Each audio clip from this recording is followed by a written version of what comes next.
Halo semua, perkenalkan namaku Nadia Mutakina. Aku merupakan mahasiswa yang masih aktif dalam Fakultas Keguruan dan Ilmu Pendidikan, Prodi PGSD.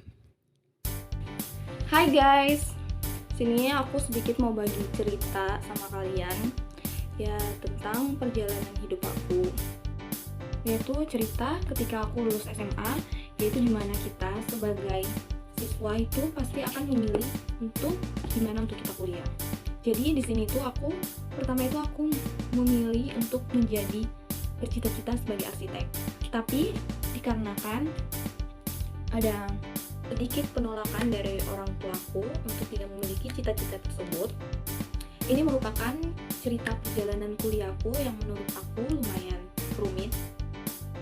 Sebelum masuk di cerita perkuliahanku, aku sedikit akan cerita tentang pencapaianku di SMA. Jujur, selama di ber-SMA, aku jarang untuk mengikuti lomba atau jarang untuk mengikuti kegiatan-kegiatan yang ada atau diadakan oleh sekolahku. Jadi selama ber-SMA aku belum memiliki pencapaian yang selama ini membuat aku bangga terhadap diri aku sendiri. Sehingga saat aku lulus SMA, di mana aku harus memilih untuk melanjutkan sekolah perguruan tinggi, di mana pada saat itu saya berjuang untuk belajar, seperti mengikuti SBM, belajar mandiri, belajar les, dan lain-lain. Dan ketika untuk menentukan pilihan jurusan, saya merasa bingung dikarenakan saya sedikit banget mendapat pencapaian ketika SMA, sehingga saya memilih atau dipilihkan oleh orang tua saya untuk mengambil jurusan PGSD. Ya ketika itu saya sangat tidak tertarik dengan prodi yang dipilihkan oleh orang tua saya, tetapi pilihan orang tua merupakan pilihan terbaik.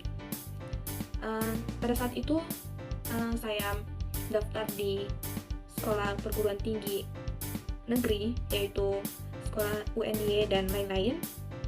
Tetapi saya di situ tidak diterima dikarenakan mungkin ada faktor lain dari nilai dan faktor banyaknya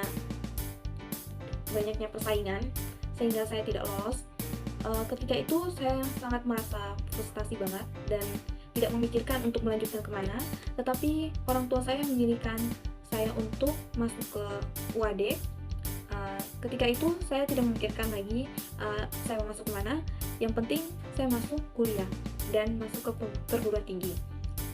Ketika itu saya tidak memikirkan bahwa UAD itu seburuk yang apa saya pikirkan. Ketika saya masuk, ternyata di UAD sangat wow dan keren ya, dan di sana fasilitasnya oke, dan memfasilitaskan banget mahasiswa untuk berprestasi, sehingga ini membuat saya semakin untuk usaha dan bekerja keras untuk mencapaikan apa yang saya inginkan. Karena di UAD sangat mendukung banget, sehingga saya merasa sangat didukung oleh universitas yang saya dapatkan ini. Karena saya saya tidak berpikir bahwa UAD ini sangat buruk bagi saya. Dan sekarang ini saya bersekolah di UAD, saya merasa senang banget dan merasa sangat terdukung banget karena memiliki fasilitas dan pengajaran yang bagus dan kualitas yang bagus. Terima kasih.